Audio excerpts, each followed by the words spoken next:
So today's episode was edited in part using a new AI app called Gling.ai, and I gotta say, it did a really good job. It cut my workload down tremendously.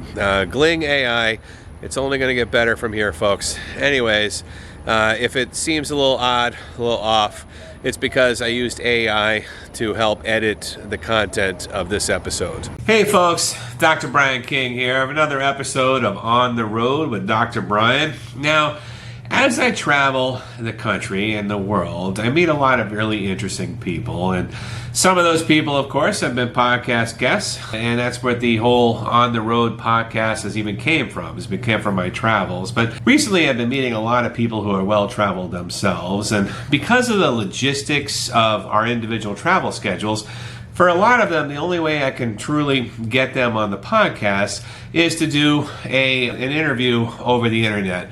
It's not my preferred method, of course. I'd much rather meet people in person, be able to hang out, be able to share some space, get to know people, but it is what it is. Today's podcast is one of those interviews that I conducted over the internet. A world traveler and an author named Ray Matthews. Now, Ray lives in Huntington Beach, California. I'm here currently in Dallas, Texas, so obviously our schedules weren't going to sync up anytime soon, but he's a very interesting person. He's traveled to over 90 different countries, including some that most of us will probably never set foot in. He has written several books that include and are inspired by some of his experiences on the road, so without any further ado, I would like to introduce to you world traveler, author, Mr. Ray Matthews. I'm here, I'm there, I'm everywhere. Blues, women, and blues. I'm here, I'm there, I'm Ray, how's it going? Wonderful. Nice to meet you, man. So you have had an interesting career, as you summarized to me. I know that you had some work, had a business, and then you started traveling, and you've written some books. So do you want to give me like a brief summary of who you are and what brought you to my podcast today? Well, I love to travel. My wife and I have traveled to 90 countries, including North Korea. I was a self-employed plastering contractor, and we traveled all through our married life. My wife's family live in London. Her father was born there. So being a self-employed person, I never traveled much until I married my wife. And now we've traveled throughout our 40 years of marriage. Yeah, it's kind of an interesting paradox with self-employment, right? Is that, you do have the freedom to do what you want because, of course, you're the boss. But at the same time, you have to work all the time Exactly. because you're the boss, It was the wife from London that prompted you to start traveling. Is that fair to say? Well, her father was born in London, but she was born in the U.S., but she has family there. So we went there when we got married to meet her family. Okay. All right. And then that just kicked off like a whole big, hey, I want to go to 70 more countries after this one. Well, we discussed this before we were married. My wife lived in Italy for a year when she was in the Navy. And because she had been to London many times, her uncles are all tour guides. And so she grew up in a family where her uncles were coming to visit back from Hong Kong or Fiji or whatever. And so they naturally have a travel bug, I think. In a prior life, I was a tour guide actually based in California. Oh, interesting. And I used to give tours to groups of Italian tourists who would come over to the United States. So you speak Italian? Oh, no, not at all. I can do this. Yeah. Hey, what's the matter? Yeah. Give me some spaghetti. So you got married and discussed a travel bug. Prior to this marriage, how much travel have you done? None. Just a little bit in the United States, but a couple of times as a child in Mexico. My parents had restaurants, so even as a child, I lived in a self-employed environment. So we, as a family, never traveled much. Yeah, no, you were bussing tables. Doing what you can do. I get it. Yeah, it's funny. I people discount the travel within the United States. You say none. It's like I remember I met a guy in San Francisco once, and he says I travel all the time, and oh, really? Where'd you been? And he said, oh, I've been to Sacramento, I've been to Reno, I've been to, and I was like, that's still travel. You don't have to go too far. It's still travel. I have traveled. We did a camper tour of the United States into Four Corners, and we had a trip planned on Route 66 from Hannibal, Missouri back to LA, but COVID killed that. We're doing that trip next year. Nice. We're leaving in August for Rwanda. To see the mountain gorillas. So I traveled a little bit in the U.S. It's interesting. They have mountain gorillas along Route 66. You can actually kill two birds with one stone, because obviously we're not supposed to travel to North Korea. How'd you get there? My wife does all the planning, of course, for our trips. Went to school to be a travel agent, and she found a company in Chicago, and they specialize in trips to North Korea. The tour guide that we went with was a graduate from Harvard and was a specialist in the Korean War. And it took us 2 years to get 13 people together to go to North Korea. We were canceled the first time because of the famine. And then the following year we went, and one of the people on the trip was an LA Times correspondent, and she traveled in incognito with our group, and I think she wrote some articles about it when she got back. Wow, that's pretty cool. I think I saw you went to Cuba. Yes. All right. Yeah. How'd you find Cuba? Well, I speak Spanish, and people were very nice. It's a highly controlled environment, of course. Again, we went with a licensed travel company at that time that was licensed by the U.S. government, so we weren't breaking any federal laws. We spent a week there or so. We spent time in Havana, and then we had an interesting bus adventure where the brand new bus broke down in the middle of nowhere. And in Cuba, when you have a vehicle and driving on the highways, you're responsible. It's required by law to pick up people walking on the street if they want to ride. And we couldn't get our bus running, so we all got loaded onto a school bus and taken to a phone. But on that school bus, the floor had a hole in it big enough for an adult to fall through. And so that in itself was an adventure. But this is why I love to travel. The things that happen that you don't foresee are usually the most interesting things. I would totally agree. Yeah, no, I thought Cuba was the cars are beautiful, but yet they're stuck in a certain era. There's a certain time period, and they're doing their best to maintain what they have. But it's definitely it's beautiful, but yet you can see the toll that some of their policies and policies of the people who relate to them have taken. Yeah, so that's interesting. I didn't have any holes in buses, though. I didn't have that. That was my thing. But I did enjoy the cars, and I got there the old-fashioned way too. I didn't do like you did. I got there the old-fashioned way. I snuck in through Mexico. A lot of people do. Yes. It's not the easiest way. It might be the more fun way. Yeah, you never know. And so you've had these experiences. What would you say some of your most standout experiences have? Well, it seems that every place that my wife and I go to, the moment we leave a revolution or a politically unstable environment occurs. I don't know if that's luck or us, but we were once. Did you happen to leave DC about 4 years ago? No, but that's another interesting topic. We actually were in England on a tour. We did a lot of group bus tours, and we enjoyed those because you have docents who tell you everything you need to know. We don't drive in foreign countries. We like to go along and be able to see things and learn things. We got caught up in Margaret Thatcher's motorcade at one point, and we had a route we were trying to follow, and they had closed down the street for Margaret Thatcher. And as we got to the guard at the intersection, our bus driver told the guard that we're with them. And we followed through with their motorcade for some distance until we got to the road we needed to get to continue on our journey. So you were part of Margaret Thatcher's motorcade. That's right. We were in Nepal the week before the king was assassinated. We spent a couple of weeks trekking in Nepal 20 or so years ago. We got up to 12,000 feet and spent days trekking in the Annapurna Mountains and flew over Mount Everest on Buddha Air, and where they have women chasing the ducks off the grass runways with brooms. That was an interesting adventure. So we just came back from a cruise from Bali to Tokyo and spent some time in Taiwan, and in 10 days in Tokyo and Osaka. The main crux of our travels, we wanted to see how they were functioning and what their shortcomings were, and they're easily visible for the most part, and went to many of those countries. That's it. Why those countries first? Well, it's important to know what other people think and how they'll live their lives. America is like the Disneyland of the world. And if you don't travel very much, you might assume that most other people in the world live like we do, which is obviously not the case. And my wife's family coming from England, we know a lot about their healthcare system, and that was an important thing to be aware of. And we had that debate in the United States. We like to travel to compare different policies in different countries and what people have done to try and cobble together a functioning government. And I always find that interesting. There was a great book that I read called The Moon and the Lion, which was about a people traveling across Africa. And the girlfriend wrote about the politics and the boyfriend wrote about the culture, or vice versa. And that's kind of a roadmap that I like to use to kind of look at both those things and learn from that. Interesting. Yeah, I think for me, I love to travel, see how the rest of the world does things. And there are plenty of countries out there that I really enjoy. I love their culture. I love the community and stuff. But when it comes down to it, the United States does have some incredible advantages over the rest of the world, and you don't really appreciate those until you go abroad.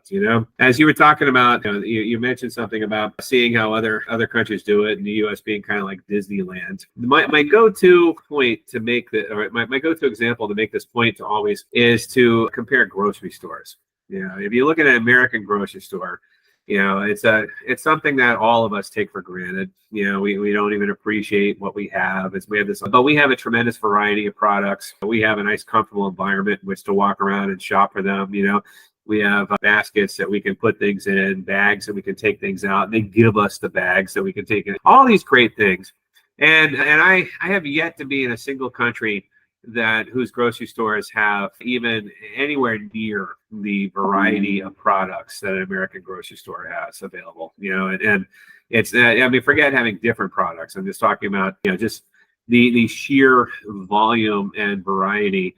And this is true of the United States, no matter what part of it you're in. You could be in the middle of Wisconsin in winter and you could get fresh mangoes. It's subtle and it's small, but it's an example of a life quality that those of us who live in Disneyland enjoy and may not realize it. Well, you should mention that my wife worked in a grocery store for 40 years, and this is one of the things we always go in to investigate, are those products that are available. We were in Zimbabwe a few years ago, and one of the fun tasks that our tour guide had us do was to go into a grocery store with a shopping list and ask the locals to help us find those items. And of course, we didn't speak their language and we had to communicate as best we could. And that was interesting. And we were there right before the elections. And when we left town, the products in the market were dwindling down to where there was nothing left. And they had run out of cooking oil when we had left Zimbabwe. And at the same time, they were having a foot and mouth disease rampage, and we had to have our shoes washed with disinfectant as we left the country and went into the next country. And we came back after traveling on a safari and came back into Zimbabwe, and they had hyperinflation and all these things were going on. And I'm sure you're aware, there are the Ndebele tribe and another tribe, and they wear different shirts during the elections, and people come to your home and check what shirt you're wearing, and if you're wearing the wrong shirt under the wrong regime, they blow your head off. So those are interesting things to learn about when you're traveling, and a lot of things that happened there we weren't aware of until we left the country, because they didn't want us to be nervous or ourselves. Right. But that was an interesting trip. And as always, something happens on these trips that you don't expect, and that are always interesting and informative. What's some of the worst things that have happened to you on these trips? Boy, very fortunately, we've had a woman break her arm in Thailand. She was going on to a dinner cruise and slipped on a gangplank, broke her arm. Nothing has really happened to my wife and I. I took the risks. We assume the risks when you travel to North Korea. You're not going to get mugged. No one has weapons. You may get locked up for 10 or 12 years, but I like fish and rice.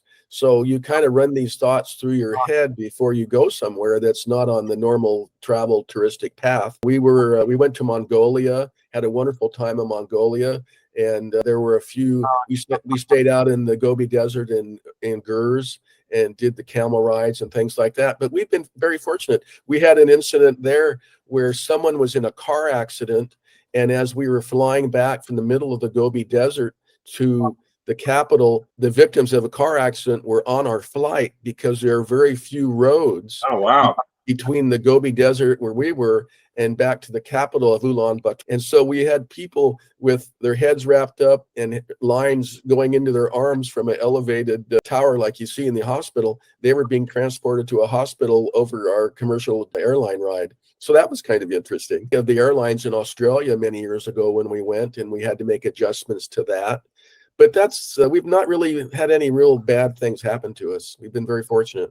Yeah, no, that's good. Yeah, I've had a couple of bad things happen in my travels, and And when I look back, they're not even that bad. I was just robbed a couple of times. Robbed of things. When I travel, I have a policy not to travel with anything I can't afford to lose. There you go.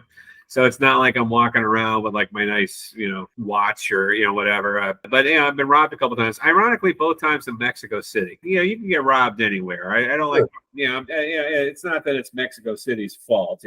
Mexico City is a very safe place, but it just so like you can get robbed in wherever. But coincidentally, 2 times being robbed in Mexico City.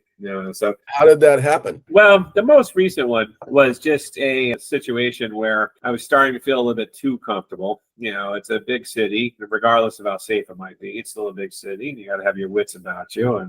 And I was distracted momentarily and wasn't paying too close attention to my belongings, and they were taken from me when I wasn't. The first time I was on, and this is when I learned that Mexico City during rush hour is not a good time to take the subway. And they had a set of subway cars specifically designed for women and children. My girlfriend did not want to separate, so she came with me in the man car, And the next thing we know, like a couple minutes down the track, we're being touched in different ways, which we weren't really comfortable with. And as soon as I figured out what was happening, obviously, the people were gone. My wallet was taken, her purse had been slit open. She was relieved of all of her stuff. That was these things happen. They do. I had friends in Russia on a trip, and they had their backpack sliced off of them by a couple guys coming by on a moped. We've been to Russia. We didn't have any issues there. That's one thing nice about traveling in a group in an organized tour. You have a little bit of more safety in numbers and people taking you and kind of watching over you. So we like that aspect of that type of travel. Yeah, I know professional tour guides who organize those kinds of travel, and I've been on a couple of those too. And I'm like, it's fun. And you meet some really interesting people. So 70 countries. What's your favorite? I've been to 90 countries actually. Oh, 90. I'm sorry. I think I said 70 a couple times. So I'll edit that in post. I probably won't. Boy, that's a hard one. Italy is wonderful because of my background is in architecture. I worked as a plasterer and tile setter. I took architecture in high school and college. So I love architecture. London is wonderful. Paris is wonderful. But Italy with the old buildings and all those ancient structures, the Romans created concrete and had massive public works policies, and it's just amazing to see those places. We just came back from Egypt and in Jordan, actually. We spent a week in Jordan and a week in Egypt, and that was a little harrowing, but it went well. Again, the buildings in Egypt, the pyramids and the temples and so forth are just incredible. So for me, it's the history and the architecture and seeing how people live day to day. It's a very different way of living. We've been to India 3 times, and that's an incredible place. You either love or hate India. There's no in between about India. And just the way people live on the streets and function and maintain their sanity and humor, it's remarkable. It's a testament to human power and strength. Yeah, it's wild. I don't want to ask your least favorite because that's, I don't want to disparage any country out there. Not at all. But there are some countries that once you go to, maybe you don't feel like going back to for whatever reason. Any places like that on your list? No, I go with an open mind and an open brain, and I get from my travels, I get exactly what I'm looking for. And I think if you go with a preconceived notion, you see things a little differently. I always remind my readers to my website that we are emissaries of our country and our people. And we have to remain polite, do our best to show that Americans are indeed friendly and honest people. I totally get you. And maybe the question wasn't necessarily, I wasn't trying to dig and get some like what are the shithole countries out there? Oh, yeah. They're just different. Everybody. Let me tell you my thinking and how I would answer that question, give you an idea. Okay. So for me, the one country that I've been to that I don't think I need to return to anytime soon is going to be Australia. You mentioned Australia earlier. Now, I love Australia. I think it's fantastic. And the people are great. The culture is great. But I don't know how much you traveled in Australia. And I did several months and went all around the country, all these different cities through the outback. And within a couple of weeks, I realized that there's a lot of homogeneity in Australia. Like each city looks like the next city. Like this very similar. And people complain in the United States that everybody has the same stores and stuff like that. That is kind of true, but in Australia, exactly city after city. It's Woolworths, it's this, it's all Hungry Jacks, it's all every single. And so the homogeneity of the country plus the drive time to get everywhere, to me, is like, yes, I loved it, had a good time. I'm okay with not going back for a while. You see my thinking there? Absolutely. Absolutely. I get that. We had an adventure in Australia. We went and had a trip planned out, and a couple of airlines went bankrupt while we were there. And instead of doing kind of a circular route around the perimeter of Australia, we had to fly out to, let's say, the outback and the Aboriginal areas and that area, and then fly back to Sydney after a week, and then leave from Sydney again and fly out to our next locale rather than going in a circular pattern. So that was interesting. And we had a breakdown of the X-ray machines. And so when the X-ray machines broke down, I started a pool, and I just had everybody kick in some dough, and we all sat down and figured out what time the plane was going to leave. We met each other. We sent somebody off for snacks. We all had a couple of snacks and visited. Rather than bitching and moaning about being late somewhere, you make the best of it. We climbed the Sydney Harbour Bridge, which I highly recommend. And then we went to New Zealand at the same time. We did the hot air balloon rides out there in the outback, which was very interesting. We like to go to the zoos when we go to different countries. We like to go to different cemeteries to look at the ancient headstones and get a little history in that regard.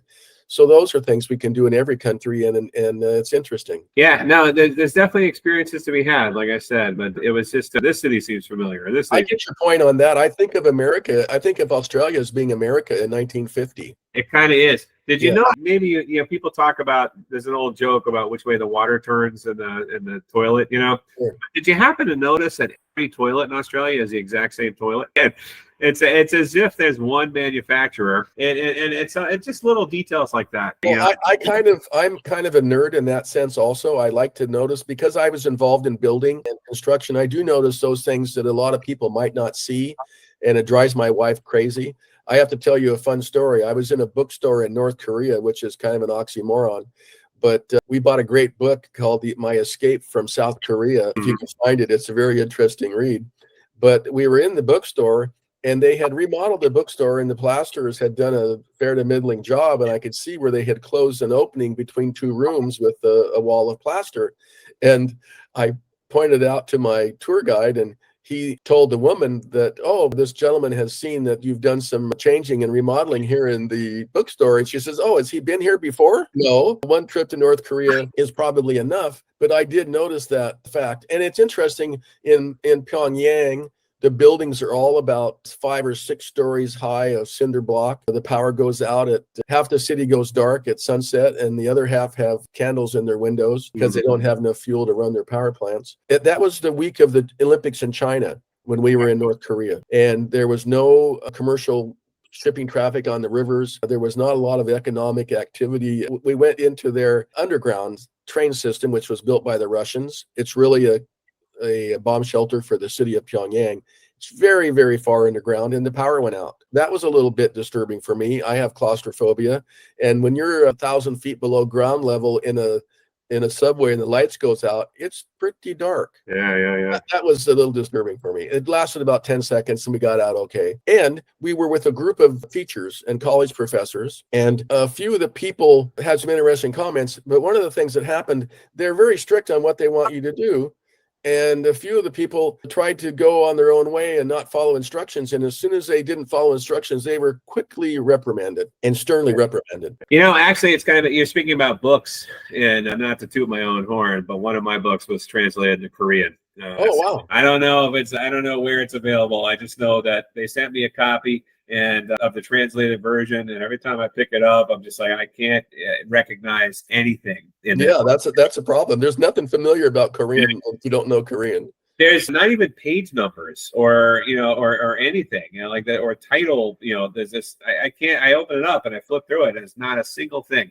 You can't bluff your way through. Yeah. What type of books do you write? Travel books, or? I write books that are books about psychology. That's a good way to summarize. I'm a psychologist and a comedian, and this book in particular does involve a lot of travel. It's called The Art of Taking It Easy, and it was translated in about 6 different languages. And when they sent me that copy of the Korean book, I'm like, this is neat, but I don't even know which side it starts on. That's right. That's right. There's no bluffing your way through that. I mean, you and I could maybe bluff our way through Italian or Spanish, but you can't do that with the Korean. It is so foreign from our language, and I can only imagine that the being in the country would be just so completely alien, and as much as it could be, and still be on Earth, among a human civilization, Absolutely. I mean, really, it's just one of the most different experiences you could possibly have. I watch a lot of Asian television. I watch Japanese television. We have exchange students that lived with my family, and they are back in Japan now. They've been friends of ours for 40 years, and we just came back from Japan, our 3rd trip. And previously, there was very little English in the outlying areas. If you left Tokyo, you were kind of on your own. And they've made great strides in that. It's much better. When we went the first time, our host, the mother of these exchange students, filled our envelope with coins for the subway and little pieces of paper that said, these people want to go X. And that's how we traveled through Japan. And again, we met younger people who could speak English, and we had great conversations on the subway. In fact, I was on the bullet train when Yansang Rikyo sarin gassed the Tokyo train station. We didn't know it until we got to the hotel and read the paper the following day. Because, when you're traveling, generally, you don't read the local news. You don't have time generally. And so that's one interesting thing that happened to us that we didn't know about for a couple of days. Yeah, no, when you're traveling, you're just kind of looking at stuff, seeing stuff. You can barely navigate the world. So you don't really have that much brain bandwidth to focus on world events. That's one reason I like traveling, too. It's a way to not only to experience something new, but to just shut off like what's going on in my own culture. When I'm traveling abroad, I'm not paying attention to the news back home. I'm not keeping up with Facebook, that kind of stuff. Absolutely. So it's a nice thing to get away. So what's the future hold for you? Now, there's still a whole bunch of countries out there that you haven't visited yet. Well, we're leaving for Rwanda, Tanzania, and Kenya at the end of August. We've been to 7 countries in Africa already. I'm a big Mark Twain fan. We have a cruise up the Mississippi River to what's the town where Mark Twain came from? It's just there, actually. Yeah. I can't think of it. It's like, is it Hannibal? Is that Hannibal, Missouri. Yeah. That's right. I was just there a couple months ago. Yeah. Well, we're going to Hannibal, and then we're going to drive home on Route 66. I think we're going to fly to Chicago from Hannibal, and then take the Route 66 drive back home and see a big swath of America. Nice. And we're booked on a trip to Iran next year. And my wife has found out through our genealogy searching that she's Iranian. Wow. She's a Mizrahi Jew. And we watch Japanese television on a regular basis, and a lot of the culture, of course, it goes without saying, but the different geological formations, the mountains, the rivers, and all of these small villages and so forth. There are villages where I was watching a program on bicycling through Japan, and there was 2 women in their 90s, and this bicyclist from America came through. They had never seen a Caucasian person in their whole life. Wow. Because they lived in a fishing village, and the only way to get there was off of the ocean, and tourists don't go there.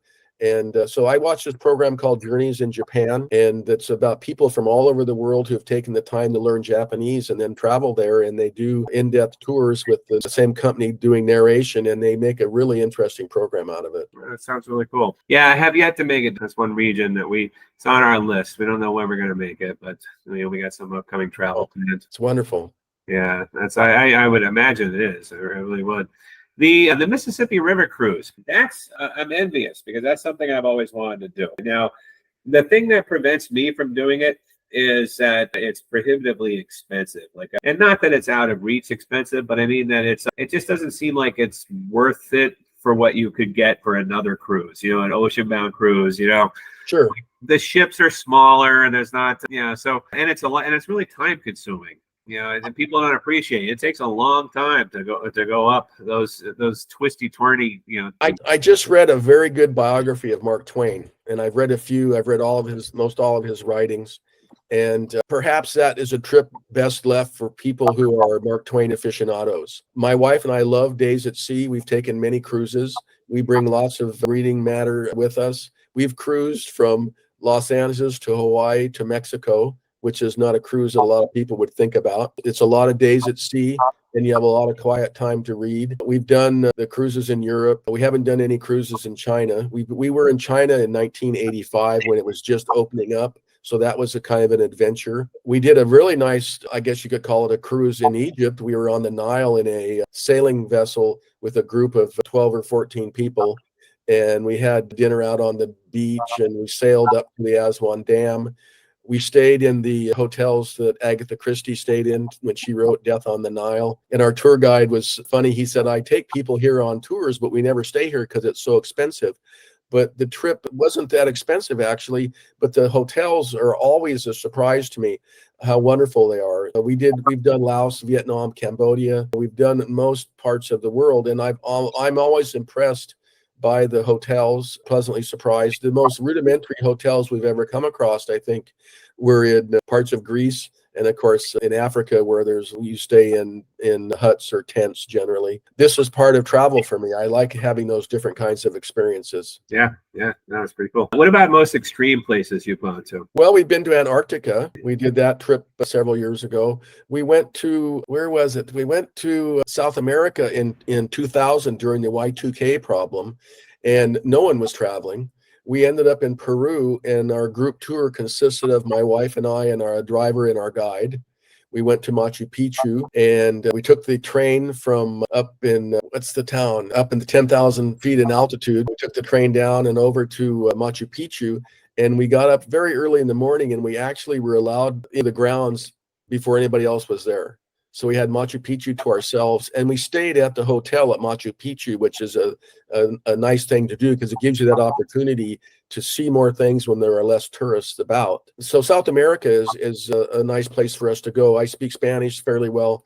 We've been through Argentina, and we've been to Carnival in South America. That was lovely. Peru. We've been to the Galapagos Islands, which was very interesting. That was during the trip of 2000. And they were burning the New Year effigy on our small ship. I thought we were all going to die, but we managed to survive that. So that was an unforeseen, exciting little tidbit. And my wife has a slight fear of fire. And we stayed in a rancho. We stayed on a hacienda, and one of the handymen came in to light our fire with a 5-gallon or a gallon jug of diesel fuel on the fire. And of course, diesel doesn't burn with a match. It's hard to get started, but it scared the bejeebers out of my wife. I look forward to these kind of things. Yeah, that's wild. That's good. Now, tell me about your books. Did the books come about as a result of the travel, or did you want to be a writer before this? I was a writer early on, and still unknown and unsuccessful if you measure success by creating wealth. But I enjoy dreaming up these stories. I had an uncle who lived in Costa Rica. I think he was a draft dodger, and he left America before the outbreak of World War II. And I only met him once in my life, and I heard stories about him from my mother. And so I wrote a novel about him called Dreams of Costa Rica. And there was a small revolution in Costa Rica that lasted 85 days or so. And he was locked up and things happened. So I've written several novels. I like historical fiction. I have 2 coming to Amazon shortly. I'm working on one right now, and I have 2 others underway. But I love to write fiction and create characters and create circumstances and situations. And you write under a pen name. What's the reason for that? Security reasons and privacy reasons. Here I am trying to get on every podcast on the planet, and we're talking about privacy issues. Well, yeah, because we're using your real name. I'm assuming Ray is your real name. Yes. I write under the pseudonym R.C. Hand, and that was my mother's maiden name. And her family came from centuries ago. And so I'm trying to continue that name a little bit. I have a website at cowboyproductions52.com where you can read the first chapters of all my novels. And I have a travel blog there. And I had a very interesting childhood, being raised in a restaurant and bar in a very rough neighborhood. So I have lots of fun stories about that. So I think there's a lot to be seen on my website. There's a lot of content there. And I think if anybody comes there, they'll have fun reading any part of it. And I'll be sure to put a link to your website. So your books are not necessarily travel based, although it seems that some of them have a lot to do with travel. Yes, they're in different locales. I have a spy novel that takes place in Italy. I have a novel that takes place in Atlanta. That's a detective novel. And we talk about Atlanta, the history of the area. And so my travels obviously have influenced the things that I write about. We went to the Olympics in Greece for the 100th Olympiad. That was interesting. I have a Japanese folktale I've written called Kazu, Son of Oshida Kamasaki, and that's coming to Audible soon. I have a book of short stories on Audible called Sunrise, Sunset, and I'm in the process now of interviewing several narrators. My first 2 novels were English historical novels, so I need authentic English speakers to narrate those. So that's underway right now. So I'm busy in that realm. I don't do this to make money, but it would be nice if this hobby of mine helped pay the expenses of advertising and creating my books. Yeah, no, we all that is the dream, right? To get the hobby to pay for itself, you know. Yes. And if it can make more than that, well, then your hobby becomes, you know. Well, if it could pay for our trips, that would be lovely. That'd be great. Yeah. Yeah. No, travel photography and travel writing, you know, and you Absolutely. have to travel to be able to write about it, you know. Absolutely. Any books on the horizon? I'm writing a book right now that takes place in Phoenix, Arizona. It's called The Bad Seed, and it's about a retired police officer that gets involved in taking down a portion of a drug cartel with 2 interesting cohorts that he meets by happenstance. And of course, they each have a big backstory. My books generally focus on characters, and I try to create interesting characters. In this case, one woman is a retired, if there is such a thing, a retired CIA operative. And the Uber driver that he meets is a recent Iraq war veteran, so they have certain skills. And he's a retired police officer, and he's trying to track down some people and make some things happen and not happen. So that's really basically halfway done. I'm going back through doing a rewrite, adding layers of color and interest. And I have a book, I have a prequel to Grandpa Ernie's Secrets, which is my Italian spy story, which is about his father in World War II. So that's a World War II novel, which I've been doing a lot of research now. I'm reading The Winds of War right now. I'm nearly finished with that. It's only 900 pages to read to get a little insight into World War II. I have a book coming out, it's finished. It's coming to Amazon. It's on Amazon as a novella. It's called Mrs. V. And that's about a woman whose husband was murdered in Santa Monica, and she's on a adventure. She's not happy with the LAPD, and she's tracking down the killers, and she's going to exact her own type of revenge. I write a lot of different types of stories. My first book is a Robin Hood meets Downton Abbey kind of a story, and the second novel is a sailing adventure around the world with different characters and coming back to England and letters passing back and forth. The second book is a continuation of the first book. There's correspondence between characters that you know from the first book with the characters in the second book. So it actually was one book that I had to break in half because it was 450,000 words. So those 2 books are up on Amazon along with my other books. But I have a lot of fun, keeps me out of the trouble. Yeah. And hopefully we'll keep Alzheimer's from setting in. I remember when I wrote my first book out of college. I wrote my first book in college, and I had this friend in college who asked me, he's like, "What are you writing a book for?" You know, and I'm like, and it was just such a weird question. I was like, "What do you mean? What am I writing a book for?" I want to write a book. It's like, it's not even something that even occurred to me. Like, why would I write a book? Why doesn't everyone? Yeah, why don't more people write books? You know, Absolutely. and I was like, I still remember that. You know, now here I am, like thousands of people across the world have read my books. You know, and I look back on that little conversation. What are you writing a book for? You know, sometimes you just gotta write. You know, sometimes you just have to express, and that expression helps to keep the Alzheimer's at bay, helps to keep your brain functioning. You know, Yes. it's important. Like doing a podcast, you know.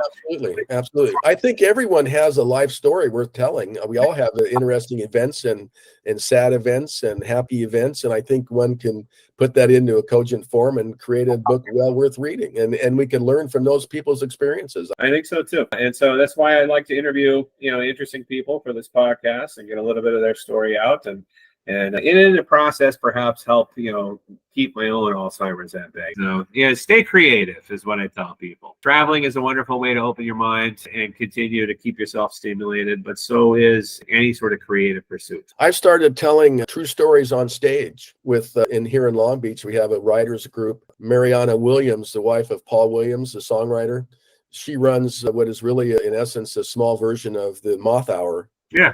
And people come and volunteer to go on stage and tell stories. I've done that, I think, 4 times now or 5 times. Those videos are on Facebook. And sitting in the audience, you hear such interesting stories from other storytellers.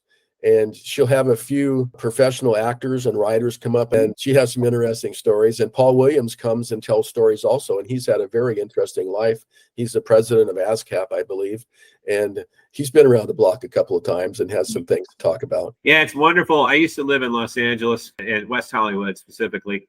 And it's wonderful that just the random old talent that you just have that happens to stumble in. These guys, they need stuff to do too on their off time. Absolutely. I think I'm a bit older than you are, perhaps, but we may have some of the same personalities that we remember growing up watching television on the Steve Allen Show and things like that. And I love going through and doing deep dives on some of these people that amazingly are still alive. Yeah. Gypsy Boots, who's not with us anymore. You remember seeing Gypsy Boots? He created the health food movement in the United States. Here in Los Angeles, he had a health food market. Used to be on Steve Allen all the time, or the Tonight. Yeah, it was Tonight Show. And Monty Rock, you remember Monty Rock? That doesn't ring a bell. He's still alive, and he has bands. He's probably 95 years old. But some of these people are still around, and they were characters of my youth that I would watch on television. Yeah, it's kind of neat when that happens. I remember when I started in San Francisco, and some of the old guard in San Francisco were people like Robin Williams, probably one of the biggest names in stand-up comedy ever to this day. Still, maybe Seinfeld's probably bigger than him at this point, but still, Robin Williams, extremely well established, would come to just open mics with those of us who were just starting out. I think it's wonderful. And then there were people like Mort Saul. Who was a regular. Dana Carvey pop around once in a while. Father Guido Sarducci. Yep. I'm blanking on his real name, but his character name says Father Guido Sarducci. And when I moved down to LA, it was the same kind of experience. My first book included input from people like Vance DeGeneres, who happens to be Ellen DeGeneres' brother. Rick Overton is somebody who I used to see a lot. Well, just a number of people in that community. And anywhere you go within a 100-mile radius, as you go down to Huntington, you go out to Palm Springs, anywhere. It's like there's going to be somebody who's pretty well established from your childhood growing up. Absolutely. It's the West Coast is a mecca for those types of entertainers and artists. It's a great place to live if you want to try and make a living in that realm. It's very difficult, obviously. Thankfully, I was very successful in my previous ventures, and I do this for fun and a hobby, and don't need it to eat on. If I did, I'd be living in your garage. You would definitely you'd be on the road in Cambodia for $1 a day or something. Yeah. Like that. I will tell you though that the world needs plaster probably more than it needs books about travel and Sadly, that is true. Comedians and storytellers. We need homes, and there's always going to be that practical need. So it's a good way to start. It's a good nice foundation. Well, and one might segue into the idea of the fact that indeed, no matter what technology comes forward, we will need technicians who can do those type of things. There are always going to be needs for plumbers and electricians, and they are artisans in their own right, and equally or more important to society and culture perhaps than those that write books. Book writing is probably the least necessary profession, but it's enjoyable. That's right. We do it for selfish reasons. Yeah. It's one author to another. Well, congratulations on all your work. Thank you for sharing your story with me. I hope you have a good time in your upcoming adventures, and we look forward to seeing what else you do while you're out there. All right, Ray, take it easy, man. Nice talking with you. And folks, that's been another episode of On the Road with Dr. Brian. Whether you're watching it or listening to it, I really appreciate you guys. Thanks for checking in, and we'll see you next time on the road. Bye-bye. I'm here, I'm there, I'm everywhere. Booze, women, and booze. I'm